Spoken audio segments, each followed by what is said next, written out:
American Born Chinese is a book by graphic novelist Jean Yang.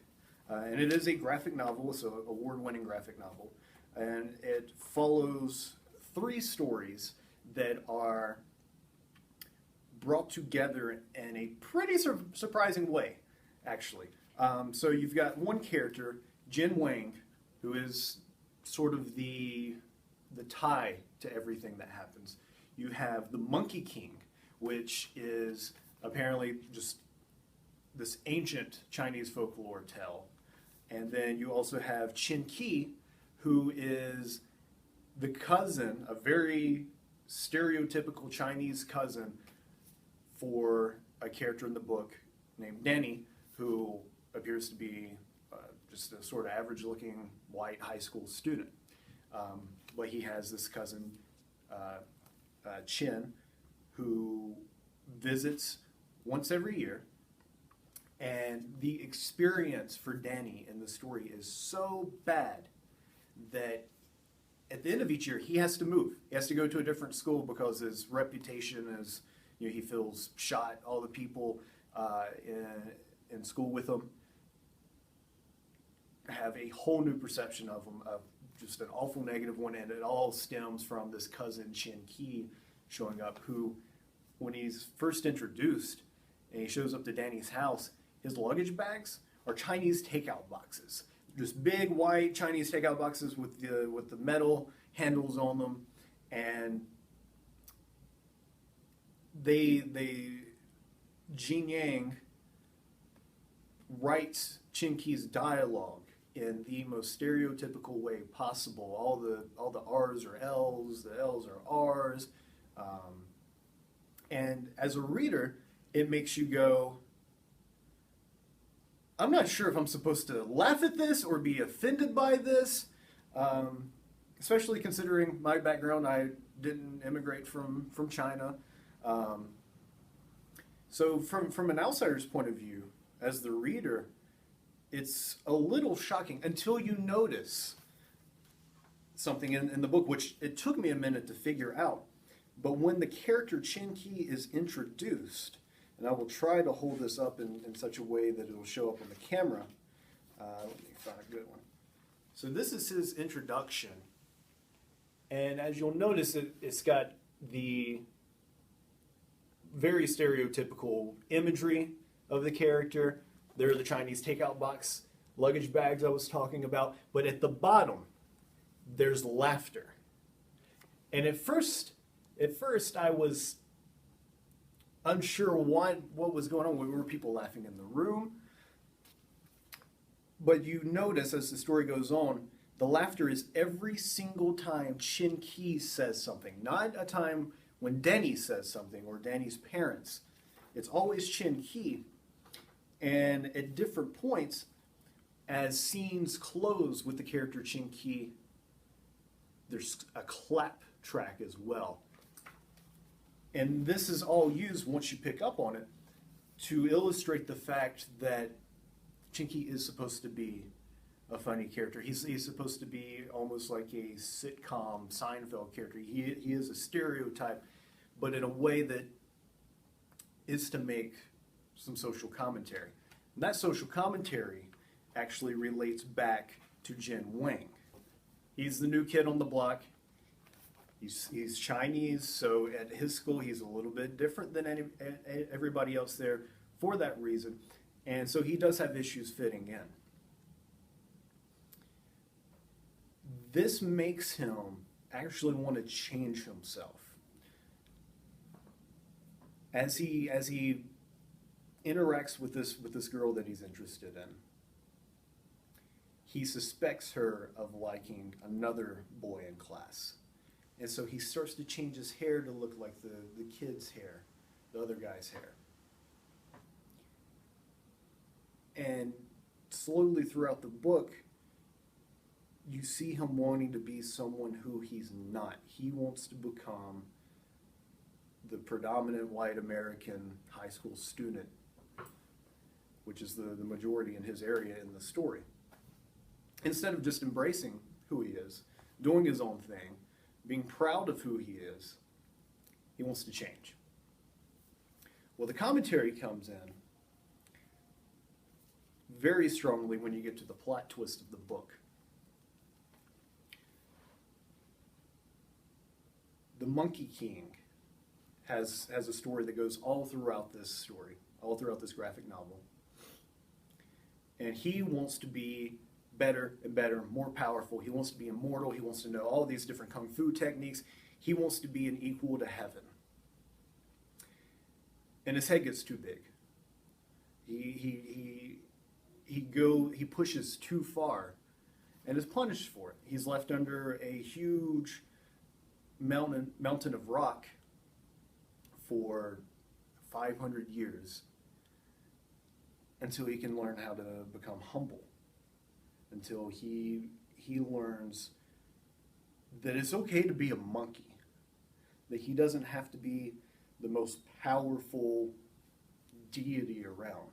It's okay to just be a monkey. And so after all those years under a huge pile of rocks, there is this monk that comes along that's on a journey. And he, after some convincing and some events take place where the monk is in a very dangerous, fatal position with some demons who are hungry, the Monkey King accepts that he needs to go back to his true form. And as he does so, where he was under the mountain leaves a big space as he goes down into the smaller monkey size, and he saves the monk, follows the monk on his journey, and says in the book that he served him faithfully until the very end of his journey. After that, the Monkey King, you see, has just a ton of wives, ton of children, and his eldest son ends up getting sent to the mortal world to serve humans. But he has to do it without any human vices. That means no stealing, no lying, no cheating. It doesn't specifically say, but I'm assuming no drugs, no alcohol. He, in a twist, is Jin Wang's cousin that shows up. This cousin, while not as stereotypical as Chen Qi, still is there to keep Jin Wang. He acts as a moral compass. And so you have these storylines coming together where Jin has his cousin, Danny has his cousin, and you have a Monkey King with all these mystical elements, all these godly elements tied in. And it all comes to a head at the end of the book when it turns out, after Jin Wang messes up his possible relationship with the girl so badly, he goes to sleep after sending away his cousin, who had come to talk about everything that happened at school that day. He ends up getting hit in the face by both of them throughout the day. And he goes to sleep and he wishes so badly to be someone else that when he wakes up the next morning and he looks in the mirror, he's Danny. The entire time, Danny was Jin Wang. To go further to that, Jin Wang's cousin, who he sent away, who he actually had lied to his mother for him for the benefits of going out on the date, or for the purposes of going out on the date. He wakes up, he's Danny, his cousin was the Monkey King's son the whole time. The Monkey King's son because he had lied for Jin Wang, reports back to his father, says that, I don't want to serve humanity. Instead, I want to stay in the mortal world and I want to take part in all of his pleasures. So the next time you see him show up, he's smoking cigarettes and he's drinking.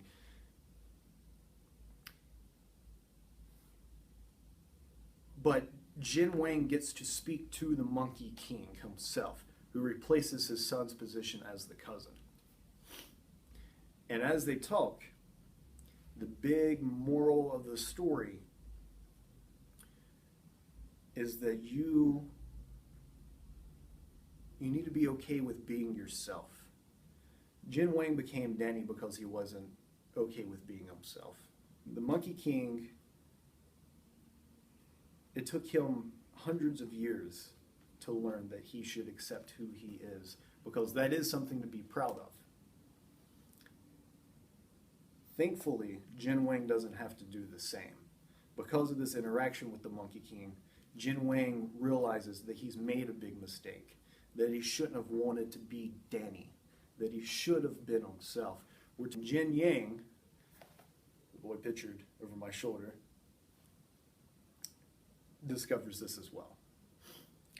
American-born Chinese is something that should be taught in classrooms, because all of your students feel different for one reason or another, or for many reasons. Being yourself is enough.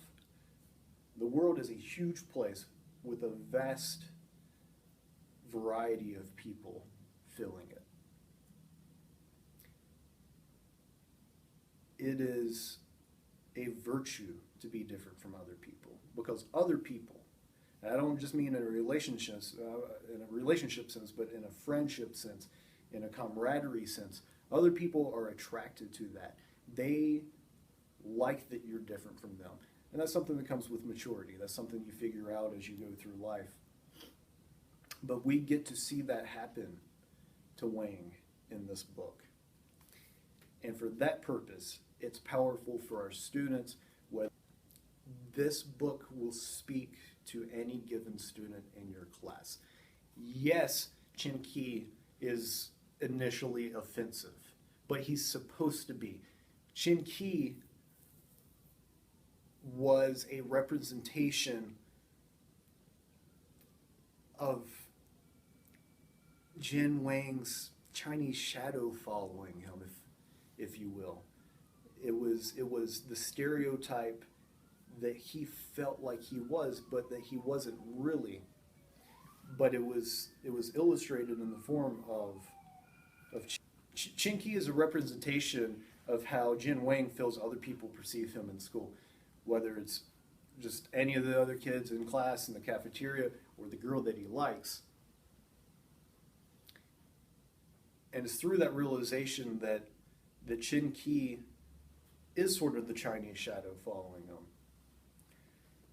is sort of his own self-consciousness following him, that he realizes that he's not that he's Jin Wang, and yes, he has Chinese heritage, but heritage doesn't necessarily always define you. You through life become your own person. You're not tied to any one thing. And for students, especially going through middle school and high school, where there's all sorts of peer pressure, where there's all sorts of cliques, and either you're part of this group or you're part of this group, and this group, they don't interact because they're so different. They go through so much stress in grade school that a book like this, like American-born Chinese, it speaks to them and says it's okay to be you. You don't have to try to shove your way into being something that you're not. It's okay to be Jin Wang. And that's really American-born Chinese, and that's why it should be taught in schools. The lesson goes across all backgrounds. It transcends all life experiences, and it's captured beautifully in just some really, really great art. So American-born Chinese, it needs to be in your classroom. Your students need to read it. Even if it's not for an assignment in class, have it on your bookshelf library. Have it available to the kids. And if anybody gives you any flack for it, tell them essentially what I told you. This is not about making fun of Chinese stereotypes. This is about saying it's okay to be who you are. And that's something every student needs to hear. I'm Kevin Merrill. Thank you for watching. American-born Chinese. Read it. Get it in your classroom. Get your kids reading it.